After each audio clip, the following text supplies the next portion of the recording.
ललकार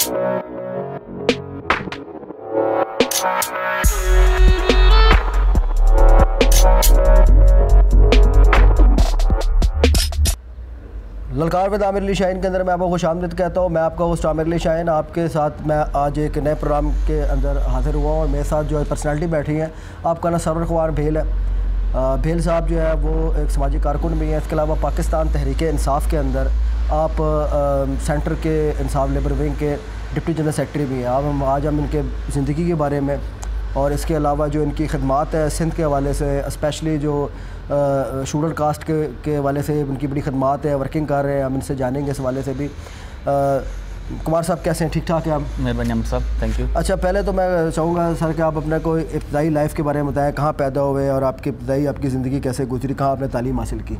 जी अमर साहब, thank you. हम बिल्कुल पसमानदा कम्युनिटी से बिलोंग करते हैं। हमने जो प्राइमरी जो हमारा शुरू वाला जो जहाँ हमारी पैदाश हुई वो हमने मेरी जो वही डिस्ट्रिक्ट थरपारकर है उसका विलेज है सोनियाबा, तहसील छाछरो, वहाँ पे। अच्छा, और उसके बाद फिर आपने तालीम की तरफ, जो तालीम के वाले से आपने क्या एफर्ट्स थी आपने की? जी, उनके बाद में जब तरह के हम बिलोंग तो थरपारकर से करते हैं, उसके बाद में थरपारकर में बारिशें नहीं होती तो हमारे पेरेंट्स वहाँ से माइग्रेट करके आगे अपना बैराजी इलाकों के अंदर वहाँ पे बैठे, वहाँ पे मेहनत मजदूरी की और वहाँ पे हमने तालीम हासिल की। अच्छा, तालीम में आपने जो हासिल की बात सिंध के अंदर आपका, क्योंकि आप शेड्यूल्ड कास्ट के हवाले से बड़ा काम आपने किया और कर भी रहे हैं आप। पहले मैं चाहूँगा कि हमारे लोगों को थोड़ा सा ना शेड्यूल्ड कास्ट के हवाले से बताएं, शेड्यूल्ड कास्ट कौन सी हैं और इनके क्या मसाइल हैं इनके सिंध के अंदर? जी आमिर साहब, असल में पाकिस्तान हिंदुस्तान बनने से पहले एक बाकायदा एक ही कंट्री था, तो उसके अंदर बिल्कुल शेड्यूल कास्ट पसमानदा कम्युनिटी के लिए 1936 में एक बाकायदा एक शेड्यूल बना, जिसके जो पसमानदा कम्युनिटी है उसमें सब जाते हैं 40 है, जिसमें कोली, भील, मेंगवार, जोगी, जंडौरा, सांसी, सामी, इस तरह के सब कास्ट ने उनको अपलिफ्ट करने के लिए उन्होंने एक बाकायदा शेड्यूल बनाया। उसमें तहत उनके लिए कोटा सिस्टम रखा गया उन बच्चों के लिए, और उनके लिए अपना उम्र की एज के हवाले से नौकरी में भी उनकी रियायत दी गई और उनका परसेंटेज रखा गया हर तरह से। अच्छा, आपने मैं आपके एक बयान सुन रहा था, मैं उसके ऊपर आपसे गुफ्तगू भी पहले हुई, मैं चाहूँगा कि उस पर भी ज़रा बात करें। आपने कहा कि ये शेड्यूल्ड कास्ट से रिलेटेड और ये जो पसमानदी कम्युनिटी बैठी है इनमें सिंध के अंदर इनके बेशुमार लोगों के ID कार्ड्स ही नहीं है, ये बात हकीकत है क्या है? इसके वाले थोड़ा बयान करें हमें। जी बिल्कुल अमर साहब, मैं अर्ज़ करूँ कि ये सन ऑफ सॉइल हैं, धरती के असल रवासी हैं। बदकिस्मती ये कि वहाँ पे फेडरल सिस्टम की वजह से उन लोगों के पास अपना प्यार नहीं, अपने मकानत नहीं, उस वजह से उनके NIC नहीं बन रहे हैं। अच्छा, और उनको यानी कि वो फिर इस वाले से जब उनके ID कार्ड नहीं है तो इस वाले से उनको बड़ी मसाइल का सामना होगा? जी बिल्कुल, हर तरह से उनके आइडेंटिफिकेशन के हवाले से बड़े उनके मसाइल हैं। जिस तरह हालिया दिनों में जो खान साहब ने कोरोना के लिए एहसास इमरजेंसी प्रोग्राम रखा था NIC के तहत, उनमें भी पूरे हमारे शेड्यूल कास्ट के अंदर भी कम से कम मेरे ख्याल में 6-7 लाख के करीब ऐसे लोग हैं जो इस इमरजेंसी एहसास प्रोग्राम से भी रह गए थे, जिसके पास NIC कार्ड नहीं बने थे। अच्छा, और ये जो आप थोड़ा सा मैं चाहूँगा कि हमारे नाज़रीन को ये भी बताएं कि तालीमी लिहाज से तो इनके जो बच्चे हैं उनके जो जिस तरह जो ट्रैवलिंग में रहते हैं, उनके जो जिनके इनके बाकायदा प्रॉपर घर में नहीं रह रहे, कभी कहीं शिफ्ट है और कभी कहीं शिफ्ट है, तो इनके तो एजुकेशन के हवाले से तो कोई निज़ाम नहीं होगा आपके सिंध के अंदर इन बच्चों के लिए, इनके लिए? जी बिल्कुल, आपने सही फरमाया। असल में ये है कि इनके पास अपनी छित नहीं है, अपने मकानत नहीं है, उसलिए ये माइग्रेट करते रहते हैं। कभी 15 दिन कहाँ पे, 10 दिन कहाँ पे, इस तरह के अपनी रोटी रोज़ी के लिए करते हैं। होना ये चाहिए कि हमारी स्टेट की जिम्मेदारी होनी चाहिए इन लोगों के लिए, फ्री अपना अपने होम देने चाहिए। उसके हवाले से इन बच्चों के लिए बाकायदा एक ऐसा बिल्कुल सर्वे करके उन बच्चों के लिए ऐसे मॉडल स्कूल बनाने चाहिए जिसके अंदर ये जो पसमानदा और जिप्सी जो लोग हैं ये इनके अंदर अपने बच्चों को तालीम दे सकें। अच्छा, मैं चाहूँगा कि आपको कोई सिंध से ताल्लुक़ रखते हैं। सिंध के अंदर हम देखते थे पिछले दिनों रिपोर्ट्स भी चल रही थी, अभी भी हम देखते हैं मिट्टी के अंदर एक बहुत बड़ी तादाद के अंदर बच्चे जो हैं वो फौत हुए हैं और उसके पीछे ग़िज़ाई किल्लत की वजूहात थी। तो उसके वाले से आपने भी देखा कोई, उसके बारे में थोड़ा सा एक्सपीरियंस हमें बताएं हमारे नाज़रीन को। जी अमर साहब, अर्ज़ ये है कि मिट्टी जो बिल्कुल पसमानदा और डिज़र्ट एरिया है जहाँ के लोगों का जो ज़री माश है वो बारिश की पे होता है। अच्छा। बारिश न होने की वजह से उनके जो ज़राअत के हवाले से जो उनके जो होती हैं अपना जो वहाँ के जो नेचुरली जो चीज़ें वो उन पर नहीं हो पा रही, उससे उनके रोज़ी रोटी के लिए बड़ा मसला होता है। इस वजह से उनकी जो बच्चों की जो फौतगी हुई है ये काफ़ी हुई है। उसके बाद में उनकी जो मदर हैं उनके लिए भी ऐसा जो खुराक होनी चाहिए जो बच्चे के लिए फीड पैदा करे वो भी नहीं हो रही है। अच्छा, अभी जो हालिया सूरत हाल हम देखें, अभी सैलाब जो आया है, सैलाब की वजह से सिंध के अंदर एक बहुत ज़्यादा तबाहकारी हुई। मैं आपकी भी फेसबुक की वॉल पे उसके हवाले से वीडियोस भी देख रहा था, आपने बहुत कुछ शेयर किया हुआ था। मैं चाहूँगा उसके हवाले से थोड़ा सा एक्सपीरियंस बताएं कि वो सैलाब की तबाहकारियों के अंदर कौन कौन सा इलाका मुतासर हो और किस तरह लोग मुतासर हो, उसके बारे से थोड़ा सा हमें बताएँ। जी अमर साहब, हालिया फ्लड आया, इसके अंदर पूरे आधा सिंध मुतासर हो गया, जिसमें डिस्ट्रिक्ट बदीन ले लें, डिस्ट्रिक्ट सांगड़ भी है, डिस्ट्रिक्ट अमीरपुर खास भी है, डिस्ट्रिक्ट अमरकोट है, डिस्ट्रिक्ट मिट्टी है। इस तरह से ये बहुत आधा सिंध बिल्कुल से मुतासर हुआ। इसमें ये हुआ कि हमारे जो पसमानदा शेड्यूल कास्ट के लोग हैं, इसके मकानात बिल्कुल कच्चे हैं और ये ज़मींदारों के पास रहते हैं। इनकी वजह से कच्चे मकान बिल्कुल गिर गए हैं। जो भी नुकसान हुआ है, जो हमारा पसमानदा एक शेड्यूल कास्ट के लोग हुए हैं, जो भी हम दूसरे हमारे जो हमारे साथ रहते हैं मुसलमान भाई भी हमारे जो खेती बाड़ी से वाबस्ता हैं, जो गरीब लोग हैं, वो भी उनसे बहुत मुतासर हुए हैं। अच्छा, आपने मैं लास्ट टाइम एक रिपोर्ट थी, वो रिपोर्ट मैंने बनाई भी थी, बल्कि आपके साथ मेरा रब्ता भी इस हवाले से होता रहा। निजी जेलों के हवाले से मैं चाहूँगा थोड़ी सी बात करें कि आपने एक कुछ लोगों को रिहा कराया था, मुझे तादाद तो याद नहीं लेकिन काफ़ी तादाद के थे, एक फैमिलीज़ थी और आपने उनको रिहा कराया था एक बडेरे से। वो क्या निजी जेलों का क्या सिंध में कॉन्सेप्ट है और ये क्या क्यों मुतासर है इससे? हुकूमत की क्या रिटनी इनके हवाले से हुकूमत इनको चेक करे कि यार जो निजी जेलें बनाई हैं इनके ख़िलाफ़ वो कार्रवाई करे, ये इसके हवाले से थोड़ा सा हमारे नाजरीन को बताएं। जी नाजरीन, आमिर साहब ने बहुत अच्छा सवाल पूछा है और ये बिल्कुल अहम सवाल है। हम बड़े फ़ख्र से कहते हैं कि हमने बरतानिया से तो आज़ादी ले ली। जिस खिते से हम बिलोंग करते हैं वहाँ पे फ्यूडल सिस्टम हावी है, जागीरदाराना निज़ाम है, वडेरा शाही है और उसके अंदर इवन इतने तलक के हमारे जो मर्द औरतें उनको कैद करके उनसे जबरी मशक़त ली जाती है। उनके जो फसल वसल अच्छे होते हैं उनको इनकम नहीं दी जाती है। उनको खाने पीने के हवाले से कभी कभार को जो चीज़ें सिर्फ आटा ही मुहैया होता है उनके लिए और कोई भी चीज़ फैसिलिटी नहीं है। जिस तरह उनके बच्चों के लिए हेल्थ के हवाले से फैसिलिटी होनी चाहिए, उनके लिए एजुकेशन के हवाले से फैसिलिटी होनी चाहिए, उनको साफ़ पानी पीना चाहिए, उनको आज़ाद ज़िंदगी गुजारने का हक़ वो नहीं है। उस सारे सिस्टम के अंदर वडेरे की अपना वो मर्जी चलती है। इवन इतने तक वो हारी बेचारा किसान अपनी बच्ची की शादी भी अपनी मर्जी से नहीं करा सकता है, उसमें वडेरे की मर्जी होती है।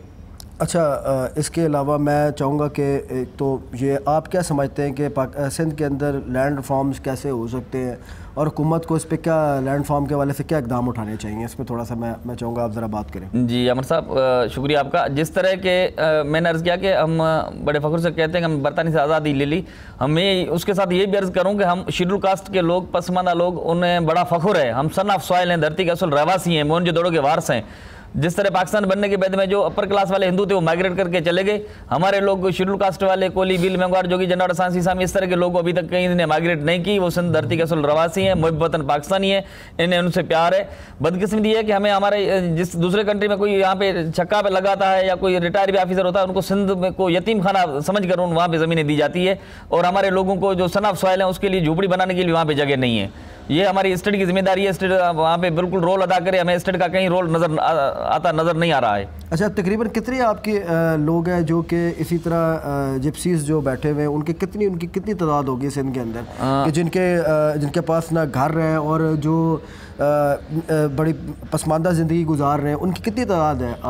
आमिर साहब, अर्ज़ ये कि जिस तरह ये आपने बहुत अच्छा सवाल भी किया है, इसके साथ साथ अर्ज़ ये कि पूरी सिंध के अंदर जो भी रहते हैं और मैं कहता हूँ पंजाब के अंदर भी है, अपना हमारे रहीमिया खान के इलाके में हमारे शेड्यूल कास्ट के लोग रहते हैं, जनूबी पंजाब में रहते हैं। 4.5-5 लाख के करीब यहाँ पे शेड्यूल कास्ट की आबादी है। उसके साथ साथ मिनाट की जो गैर मुस्लिम सिंधी हैं उनकी आबादी रहती है अपना डिवीज़न मिरपुर खास के अंदर, जिसमें 3-4 अजलात जाते हैं। उसमें जिस तरह हमारी मिट्टी थरपार करे वहाँ पे 50% है, जिस तरह मुसलमान भाई हमारे 50% मुसलमान है, 50% हिंदू है। इस तरह अमरकोट के अंदर 52% है। इसमें भी हमारी शेड्यूल कास्ट की बड़ी आबादी है और सांगड़ के अंदर भी है। आई थिंक मेरे अंदाजे के मुताबिक पूरे पाकिस्तान के अंदर शेड्यूल कास्ट की आबादी 35 से 40 लाख के करीब है। इसमें भी जिसके पास अपने घर नहीं है, अपने मकानात नहीं, वो 18 से 20 लाख के करीब है।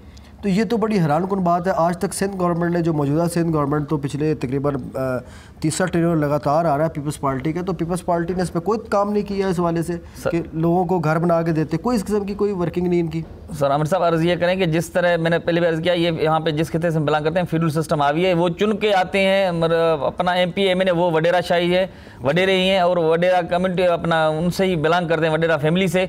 उनको हमारे लोगों के कोई मसाइलों से हमदर्दी नहीं है, वो सिर्फ अपना पेट भरने के चक्कर में और हमारे लोगों के जो अहम इश्यूज़ पे उनकी कोई नज़रदारी नहीं है। और सिंध हुकूमत की कहीं भी हमें नज़र नहीं आती जो खासतौर पर पसमानदा शेड्यूल कास्ट या हारी किसानों के लिए काम करें। अच्छा, अभी आप क्या कहेंगे हुकूमत पाकिस्तान की, जो भी इमरान खान की हुकूमत है, इसको आप क्या पैगाम देना चाहेंगे कि ये आपके लिए क्या कुछ कर सकती है, क्या किस तरह आपके लिए रिलीफ कायम कर सकती है? जिस तरह शुक्रिया, जिस तरह खान साहब का मिशन और विज़न वाज़ेह है कि निचले तबके को ऊपर ले आना, इस क्राइटेरिया पे हमारे पसमानदा शेड्यूल कास्ट के लोग आते हैं। मैं थोड़ा अर्ज़ करूं कि मेरी थोड़ी शिकवा शिकायत खान साहब से भी है, पीटीआई से, इसलिए कि पीटीआई के अंदर जो एमपीए बने हुए हैं वो भी बनी है अपर क्लास वाले, एमएनए भी बने हैं वो भी बनी है अपर क्लास वाले, अभी नेशनल कमीशन मिनार्टी विंग बनी है उसके भी चेयरपर्सन भी वही है, मेंबर भी वही है। जिस तरह हमारे सिख भाई है, या उनकी 11,000 के करीब आबादी है, उनके 3 मेंबर रखी हैं नेशनल कमीशन मिनार्टी विंग के अंदर। बदकिस्मती शेड्यूल कास्ट की 30-35 लाख आबादी है, उसमें एक भी मेंबर उसका नेशनल कमीशन मिनार्टी विंग का नहीं रखा हुआ है। इसलिए खान साहब के मिशन विजन के जो क्राइटेरिया है उस पर यही शेड्यूल कास्ट के पसमानदा लोग आते हैं। मेरी इल्तिजा खान साहब से कि आपने जो मिनार्टी की रिजर्व सीटें दी अपर क्लास वालों को, इनसे फौरी तौर लोगों से इस्तीफाएं लेकर जो पसमानदा शेड्यूल कास्ट के लोग हैं, अहल है जिस मुख्तलिफ बरादरियों के, उनको चुने। जिस तरह आपका मिशन विजन वाजे हो जाए, उनके साथ साथ जो भी हम अपना आप चाहते हैं, जिस तरह जुल्फ़िकार अली भुट्टो साहब ने लैंड रिफॉर्म की थी, आप भी चाहें, आप प्रेसिडेंट अपना है और आप ही मुल्क के वज़ीर आज़म, आप भी चाहें तो ये लैंड रिफॉर्म कर सकते हैं। जो हमारे यहाँ पे जिन लोगों के सनाफ सॉइल उनके पास झोपड़ी बनाने की जगह नहीं है, यहाँ पे वडेराशाही जागीरदार है, उनके पास 10-10, 20-20 हज़ार एकड़ ज़मीन पड़ी है। ये फलाने मीर की केटी है, फलाने भुट्टो की केटी है, फलाने उसकी केटी है, इस तरह की केटियाँ पड़ी 40-40 हज़ार एकड़ की। तो इसलिए हमारी इल्तिजा है कि आप लैंड रिफॉर्म करें। और दूसरा, जो हमारे के जो हारी मजदूर हैं, इनके लिए अच्छी पॉलिसी लाएं, इनके लिए मॉडल कॉलोनी होनी चाहिए, इनके बच्चों के लिए फ्री ऑफ कास्ट एक बिल्कुल सिस्टम होना चाहिए एजुकेशन के हवाले से, और इनके लिए हेल्थ के भी हवाले से हेल्थ कार्ड भी बनने चाहिए। इनके लिए स्पेशल कोटा रखनी चाहिए यूनिवर्सिटी के अंदर, जो बेसहारा यतीम लोग, गरीब लोग हैं शेड्यूल कास्ट के, वो अपने बच्चों को पढ़ा सकें। अच्छा सरवन भाई, आखिर में क्योंकि वो पाकिस्तान तहरीक-ए-इंसाफ से ताल्लुक़ है, मैं चाहूँगा कि आप आखिर में तहरीक-ए-इंसाफ के हवाले से भी आप थोड़ा सा हमें थोड़ा सा अपनी राय दें। क्या सिंध के अंदर पीटीआई की जो पोजीशन है वो आप क्या देखते हैं अगले आने वाले बलदियाती इलेक्शंस के अंदर, और मौजूदा दौर के अंदर, मौजूदा टाइम्स के अंदर का भी पीटीआई की क्या पोजीशन है इस टाइम सिंध के अंदर? जी अमर साहब, बहुत अच्छा आपने सेंसिटिव सवाल बहुत अच्छा पूछा। और मैं अर्ज़ करूं कि जिस तरह हमारे दूसरे सूबा जो भी पाकिस्तान के जो और सूबे हैं, उनके अंदर हमारी पीटीआई की गवर्नमेंट भी है और सेंट्रल में भी हमारी पीटीआई की गवर्नमेंट है। अर्ज़ ये कि सिंध के वो पीटीआई जिस तरीके से दूसरे सूबों को ट्रीट कर रही है, इस तरह सिंध से पीटीआई ने ट्रीट नहीं किया है। अच्छा, मैंने जो भी अभी रिसेंटली कुछ दिन से मैं इस्लामाबाद में हूँ, मैंने जिनसे भी मेरी मुलाकात हुई है उनको मैंने ये अर्ज़ किया कि आप वफाकी मिनिस्टर हैं, उनको पाबंद करें कि वीकली हर सिटी के अंदर खुली कचहरी लगाएं और लोगों को जो अहम इशू उन पे उनको आमादा करें, उनकी मालकी करें। अच्छा, लोग अभी बहुत आने के लिए तैयार हैं, पर कि सिर्फ एक अली मादल शेख साहब है वही पूरी सिंध का विजिट कर रहा है, और हमारे गवर्नर साहब हैं वो भी जिस तरह उनको काम करना चाहिए हमें उनका काम नज़र नहीं आ रहा है। अच्छा। और जिस तरह मेरी इल्तिजा है वज़ीर आज़म से, सदर पाकिस्तान से, कि आप जो भी हमारे पीटीआई के अहम जिम्मेदार हैं उनको पाबंद करें, और जिन कम्युनिटी का वहाँ पे वोट भेगे उनको वहाँ पे नुमाइंदगी दें। जिस तरह मैं आपको अर्ज़ करूँगा, मिनार्टी की जो रिजर्व सीटें भी अपना रीजनल के हवाले से जो दी गई है, वो भी मिनार्टी की रिजर्व सीटें भी उन अपर क्लास वाले लोगों को दी गई है, उसमें शेड्यूल कास्ट के लोगों को नज़रअंदाज किया गया। उनके साथ साथ अब रिसेंटली पार्टी की जो जिम्मेदारी दी गई, रीजनल के जो प्रेसिडेंट वगैरह बने, वो भी एक ही पंचायत के, लोहाना हिंदू पंचायत के लोग रखे गए, जिनका 5% भी वोट नहीं है। 95% वाले लोगों को बिल्कुल नज़रअंदाज किया गया। इस तरह पार्टी का ग्रोथ नहीं होगा। तो बिल्कुल मेरी इल्तिजा है कि आप पार्टी को सिंध के अंदर बाकायदा टाइम दें और लोगों के साथ मालकी करें। और लोग बहुत पीपल्स पार्टी से और दूसरी पार्टी से बदजन है, लोग बहुत शमूलियत करने के लिए तैयार हैं, लोग बहुत आने के लिए तैयार हैं। उन लोगों के ऊपर कोई शफकत का हाथ रखें, उनकी मालकी करे तो बहुत लोग आएंगे। और हमें यकीन है कि आने वाले जिस तरह पीटीआई उनको काम करेगी और उनको लोगों को टाइम देगी, उन पे जो इंतकामी कार्रवाइयाँ होगी उन पे मालकी करेगी। मैं आपको मिसाल दूं कि जिस नहर के अंदर एक साल पानी नहीं आता, उन जो पीटीआई के लोग उन पे एफआईआर दर्ज हो रही है। अच्छा। पानी चोरी की, इस तरह के, क्योंकि 1 साल से नहर में पानी नहीं आ रहा है। ये इंतकामी कार्रवाई के हवाले से पूरे पाकिस्तान में सिंध के अंदर बड़ी इंतकामी कार्रवाई है।